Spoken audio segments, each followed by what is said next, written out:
Pall Mall Famous Cigarettes present The Big Story. Morning, Mr. Wilson. Morning, ma'am. What'll it be today? I'd like a tube of toothpaste, Toothpaste, yeah. a jar of cold cream, Uh-huh. and a pound of arsenic. Arsenic? Yes. I'm afraid I'll have to ask you what it's for, ma'am. Why, surely. It's for rats.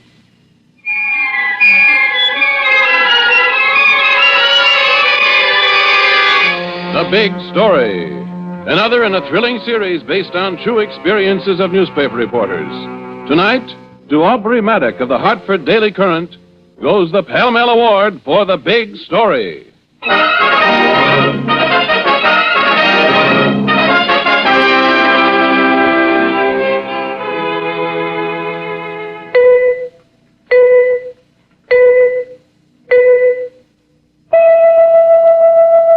Four notes that are alike, and one that is outstanding.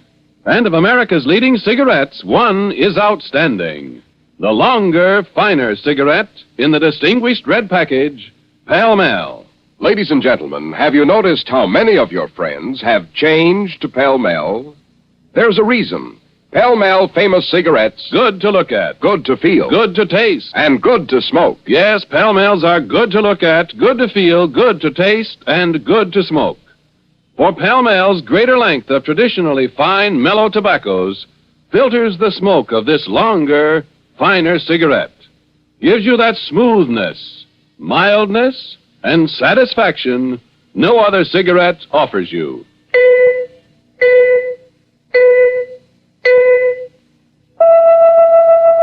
Four notes that are alike, and one that is outstanding.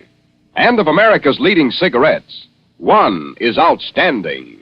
Pall Mall Famous Cigarettes. Outstanding. And they are mild.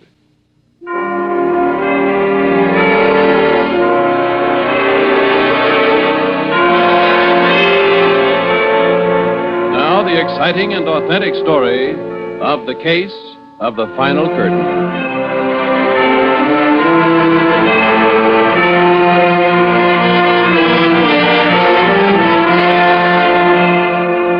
You are Aubrey Maddock, assistant city editor of the Hartford Daily Current. You're sitting at your desk one afternoon, idly tapping out a story and reflecting that things are pretty quiet around the offices of the Current, when suddenly... Are you a reporter? Well, yes, but... I've just got to talk to you. I've got to tell you about it. Tell me about what? I did it. It's as if I did it with my own hands, but I didn't mean to, honestly. I didn't. Didn't mean to do what? Hey, look, take it easy. I told the police, but they didn't believe me. You've got to believe me. You've just got to. I've got to talk to somebody. Now, take it easy. If I'd known what I was doing, it would have been different, but you don't until after, and then it's too late. Relax. Cigarette? Yes, please.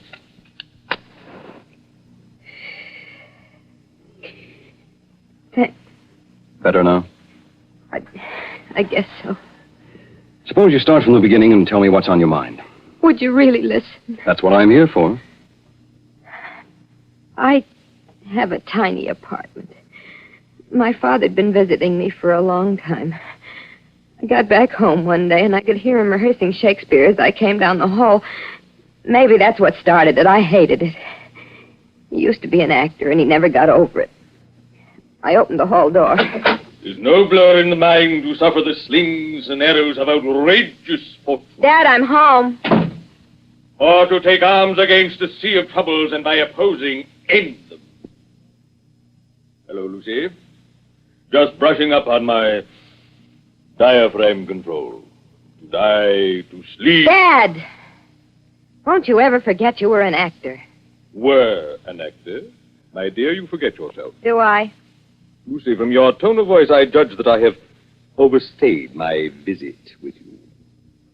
Dad, I don't mean to be cruel, but I guess you have in a way. I can't ever have my friends up. You're always here quoting things at them or telling them about the parts you've played, and it's just not fair. I see. Oh, Dad, I don't mean to hurt you. It's the last thing I want to do. I am expecting a letter from my producer. He should have something for me this fall. Oh, Dad. Daddy, look. When I was in Windsor last week, I stopped in to see that Mrs. Taylor for you. And who, might I ask, is that Mrs. Taylor? She runs a home in Windsor for the infirm. Surely you don't pretend to put me in that class. That's just what she calls her home. For $1,000, she takes care of you completely, gives you room and board from the day you get there until... Well, until... Until they ring down the final curtain. Is that it? Well, yes. Are you suggesting that I go to this home for the infirm, Lucy? Dad, it would be nice for you. You'd have a nice room of your own, and I know that every minute you'd had company and being taken care of. If you don't like it there, you don't have to stay. But you will like it, Dad.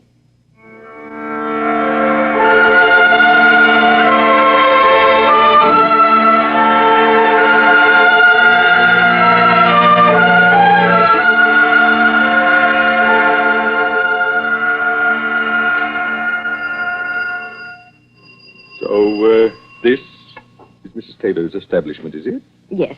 Now remember, Dad, please be charming to her. Lucy, I have played to packed crowds in a tent in Kansas. I have done my 40 weeks at the Empire Theater on Broadway. Presidents have watched me act. And you tell me I must captivate this elderly proprietress of a boarding establishment? Dad, please, here comes someone. Yes? Mrs. Taylor, I'm Lucy Wellington. Oh, of course. Then this must be your father. It is. Well, would you come in? Charming home you have here, Mrs. Taylor. Thank you. I hope you'll be happy here with us. Yes. Now, I suppose you'll want to say goodbye to your daughter, so I'll just leave you folks alone for a minute or two, and then I'll be back to get you settled. Thank you. Just make yourselves at home. Well, Dad, Lucy, do you think you'll be happy here? don't worry about me. I want you to be happy, Dad. Lucy, I can be honest with myself at times. My life is over. I've taken all my bows and curtain calls. And I'm just sitting in an empty theater, waiting for my exit cue. This is as good a place as any to wait. If you don't like it here, let me know and I'll bring you back home. Thank you. I guess I better go. Good night. Good night. Parting is such sweet sorrow that I would say good night till it be morrow. Oh, I forgot. You don't like to hear me emote. Goodbye, Lucy. Goodbye, Dad. God bless you.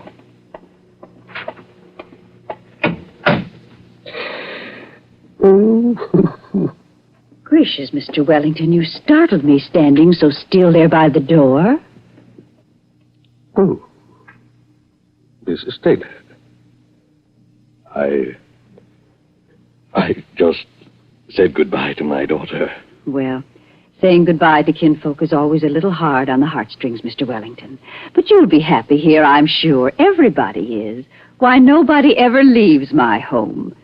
Except, of course, when they die.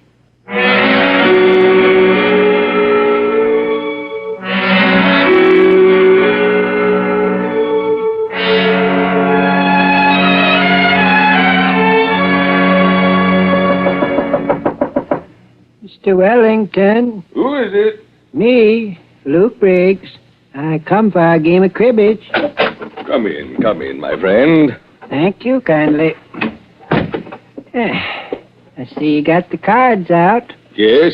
It's just the thing to make the time pass. It doesn't seem as if I've been here at Mrs. Taylor's for almost 2 months, does it? Still like it here? Of course. Not looking so pert as you might. Just a little indigestion. I see. Mr. Wellington, you got to get out of here.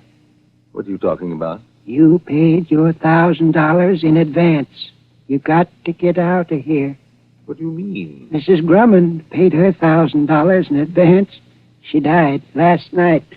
They took her away just before sunup. Well, I'm sorry to And old hear- Pete Dawes paid his $1,000 in advance. He died last week. They took him away at midnight. Death comes to everyone, Luke. Not like it does in this house. When it's natural, it comes in its time, and it comes soft. Death don't care whether you pay $1,000 to Mrs. Taylor in advance or not. What are you driving at? I'm safe. I pay my room and board by the week. It's no profit to Mrs. Taylor for me to die early.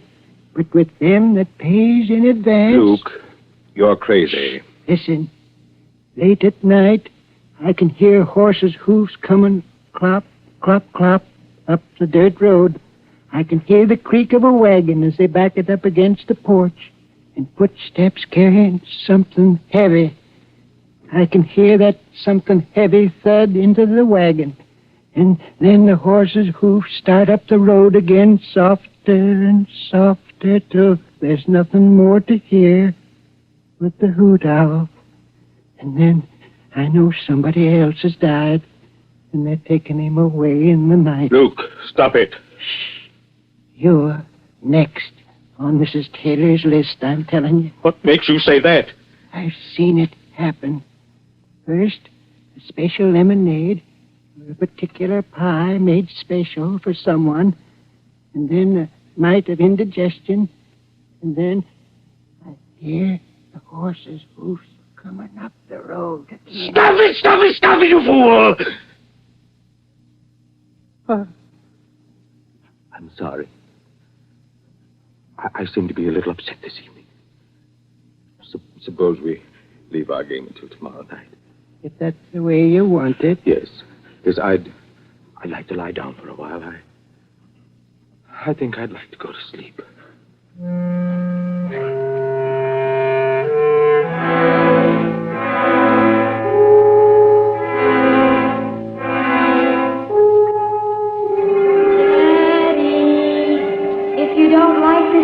Let me know.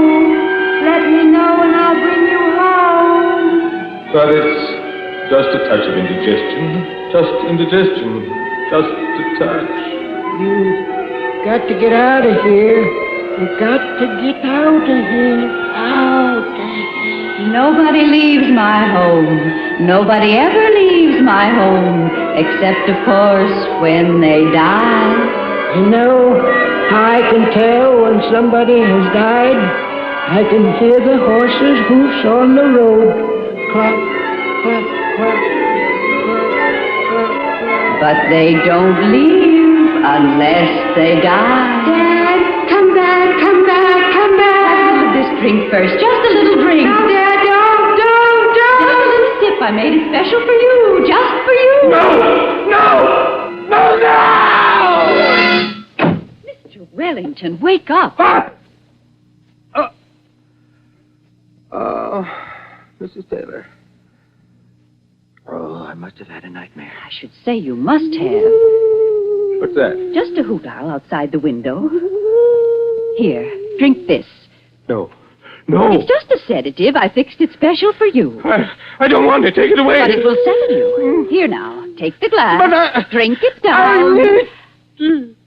That's it. That's it. Now then, Mr. Wellington, you won't have to worry anymore.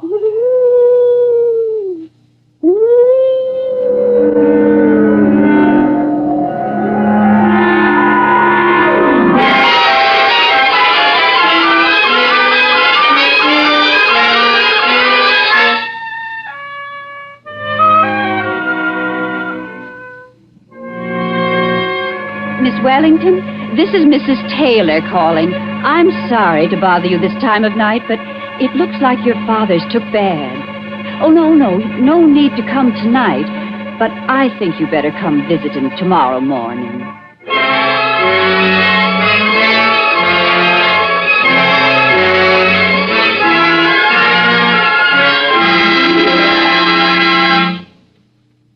We'll be back in just a moment with tonight's big story, but first, a word from Cy Harris. Ladies and gentlemen, have you noticed how many of your friends have changed to pell-mell?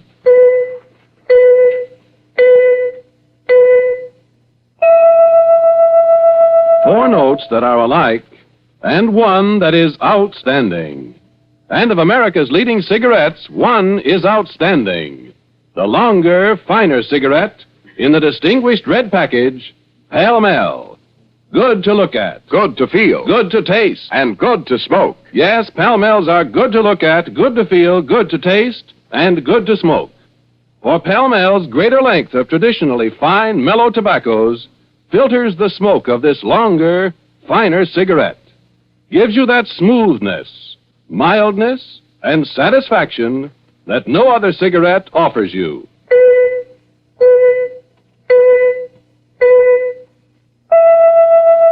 Four notes that are alike and one that is outstanding. America's leading cigarettes. One is outstanding. Pall Mall famous cigarettes. Outstanding. And they are mild.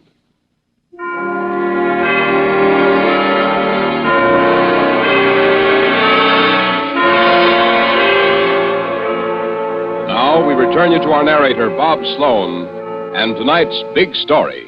You, Aubrey Maddock, assistant city editor, sit at your desk at the Hartford Daily Current and listen intently to the half-hysterical girl as she sobs out a weird and unbelievable story. Finally, she says, That's about the whole of it, Mr. Maddock. When I got to the home the next morning, Dad was dead. He died just 10 minutes after Mrs. Taylor called me. What did she give as the cause of death? Gastric ulcers. But he was poisoned.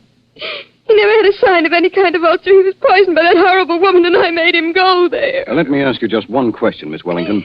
You've outlined a very complete story of just how your father died. How do you know all these things?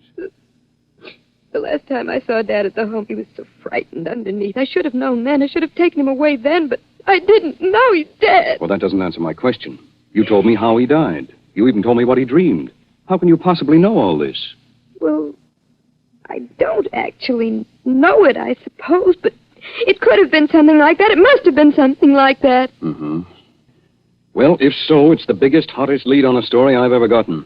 But if not, it's the most malicious, evil piece of slander I've ever heard. And as a newspaper man, I guess it's up to me to find out which it is. What are you going to do? I'm going up to Windsor to take a look around.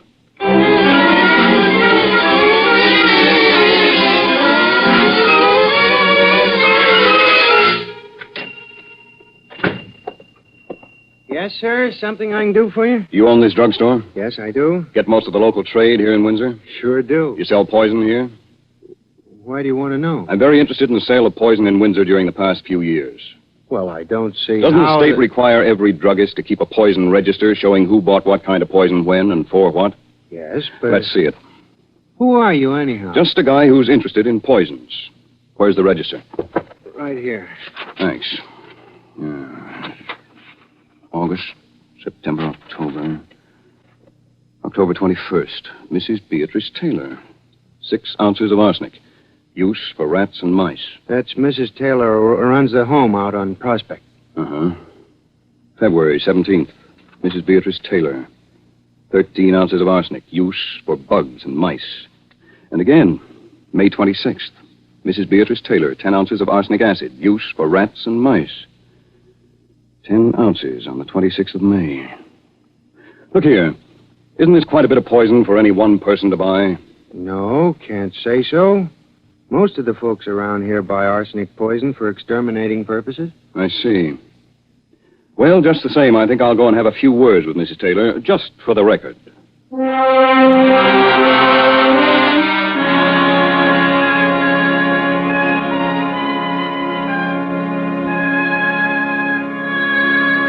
Mr. Maddock, I can't tell you how glad I am that you came. Why is that, Mrs. Taylor? Well, these rumors that one of my boarders was poisoned have naturally upset me. It's nonsense, of course, but still, talk like that hurts the reputation of a nursing home. Did you think of that when you bought the poison?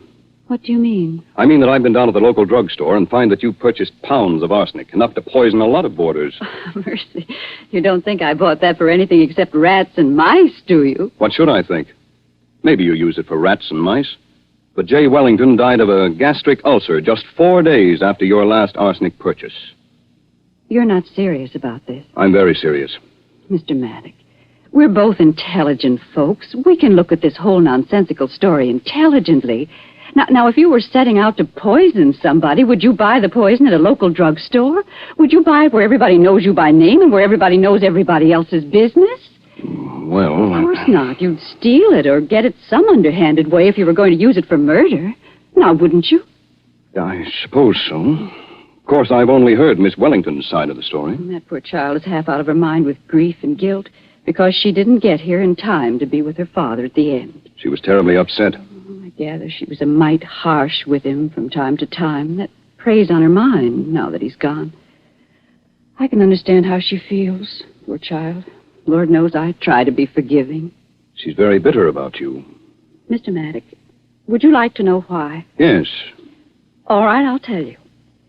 She claims her father had $500 when he came to the home, and she thinks I've stolen it. Why? Because she can't find it with her father's things.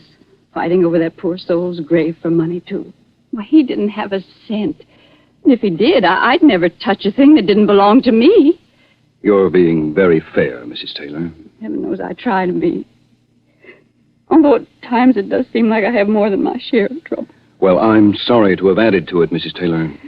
Oh, that's quite all right, Mr. Maddock. Thank you for taking the bother to drop in here. Oh, it's no bother at all, ma'am. I have another visit to pay in Windsor anyhow.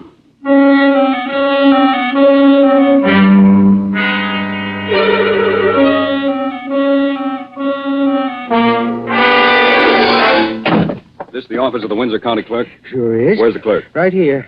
You? Me. Oh, I'm Aubrey Maddock of the Hartford Daily Current. Say, I've been meaning to talk to one of you newspaper people. Oh, yeah? Well, look, Subscribed Pop, to your paper last February. Oh. Paid up full of was, too. Then come last April. I was away for full 2 weeks and a bit. Uh, Seemed to me I ought to get my money back for those 2 weeks. Well, look, Pop, I'll take it up personally with the circulation manager, but right now... That's right, neighborly of you, young fella. Like the paper fine, I do. I'm glad to hear it. Especially Look, them Pop... farm articles you got. Good. And now, the look... recipes. My wife always looks for them recipes. Pop! Yeah? You keep the death certificates for Windsor County here? Sure do. Well, then, for the love of Pete, can I see them? That's all they're shouting about. Sure you can see them.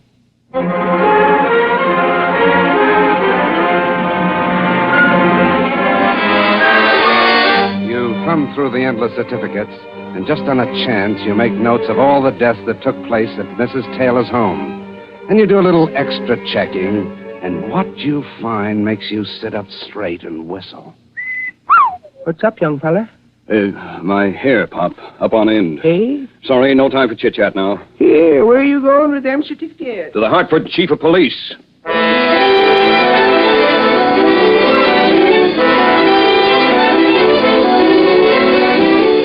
You do take the certificates to the police chief. Later. But first you do a little checking with some of Mrs. Taylor's neighbors and former boarders. You visit the relatives of some of the deceased. And then, armed with explosive information, you take the death certificates and your big story to the Hartford Chief of Police. I didn't make too much of the arsenic purchases at first, Chief. Poison might have been for rats, in spite of J. Wellington's sudden death just 4 days after the last purchase. Could be coincidence, sure. Yeah, that's what I thought. Mrs. Taylor told a very convincing story, maybe a little too convincing. So just on a hunch, I dropped in at the county clerk's office and Well, take a look at these statistics. What are they? The number of deaths at the Taylor home during the past 5 years. 48, huh? 48. Not surprising. What do you mean? That's an awful lot of deaths. But, Maddock, it's a home for old people. The death rate's bound to be high. That's where you're wrong. I checked the figures on the Hartford Old People's Home just to compare. You know how much bigger the Hartford home is than Mrs. Taylor's? About 5 times as big? 6 times as big. And yet the number of deaths is the same in both homes. 48 in 5 years. How about that? Doesn't look good. It isn't. And here's another interesting point. At least 20 of the deaths Mrs. Taylor reported looked highly suspicious. And each of those 20 boarders were of the class that paid $1,000 outright for board until death. I've checked the others and found out that the week-to-week boarders have held to a normal death rate. Now, does that or does that not look like mass murder? It does. But no proof. We'll take care of that. Autopsy? Exactly. We'll get in touch with you.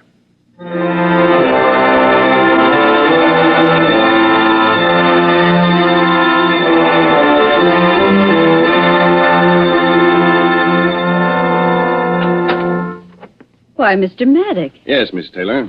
And this is the Hartford Chief of Police with me. We'd like to ask you some questions. Why, surely. Come in. Thank you. If you'll just come into the parlor. I haven't dusted yet, but making a special dessert for one of my boarders. Sit down, won't you? Mrs. Taylor, the daughter of one of your deceased patients reported some suspicious facts about her father's death. Oh, you mean that Wellington girl again? What about it, Mrs. Taylor? Well, like I told Mr. Maddock here, I'm anxious to clear up all these false rumors. So you just ask me any questions you want, and I'll do my best to answer them. All right, Mrs. Taylor. How do you account for the fact that you bought poison in large quantities? Like I said before, it was for rats and mice. What about the manner in which you removed human bodies from the home during the night? Miss Wellington and others have stated that bodies were gone before their relatives arrived here. Well, I like to get the body out of the house as soon as death occurs. It disturbs the other boarders. And why was it that the highest death rate was amongst those who paid you $1,000 outright for board? I can't imagine where you got such an idea. Why were bodies shipped secretly out of the county without a permit? Why did an autopsy on Jay Wellington and another one of your boarders show that both died of poison and not natural causes? An autopsy? You did an autopsy? Come along, Mrs. Taylor. I have a warrant for your arrest. You can't prove anything. That girl talked too much, but you can't prove anything. You can't really know. I was too careful. I had an answer for everything. You'll see. I'll hang before I admit I did it. You're probably right, Mrs. Taylor. You'll hang.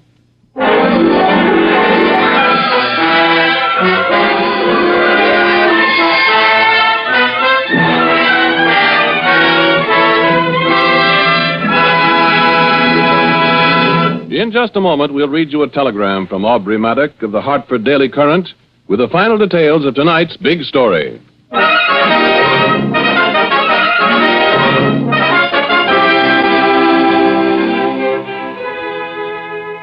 Pall Mall Famous Cigarettes. Good to look at. Good to feel. Good to taste. And good to smoke. Yes, Pall Malls are good to look at, good to feel, good to taste, and good to smoke.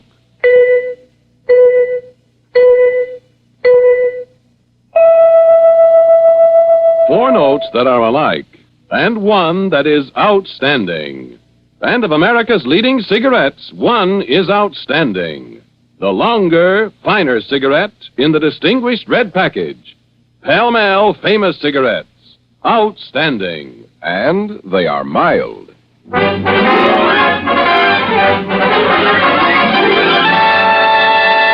Now we read you that telegram from Aubrey Maddock of the Hartford Daily Current. Poisoner in tonight's big story was convicted of first-degree murder. However, an appeal was granted and the conviction was changed to second degree. Given a life prison sentence, she was subsequently transferred to the hospital for the insane at Middletown. Many thanks for tonight's Pall Mall Award. Thank you, Mr. Maddock. The makers of Pall Mall Famous Cigarettes are proud to have named you the winner of the Pall Mall $500 award for notable service in the field of journalism. Listen again next week, same time, same station, when Pall Mall Famous Cigarettes will present another big story. A big story from the pages of the Des Moines Tribune. Byline, Russell Wilson. A big story that reached its climax with an automobile ride that ended in death at dawn.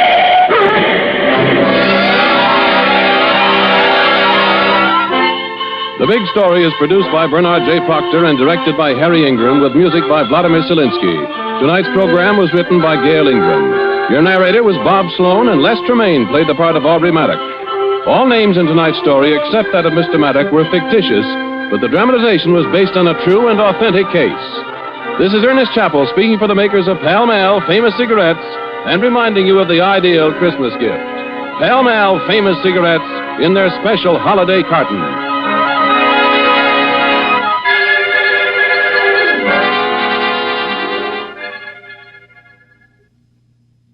This is NBC, the national broadcasting company.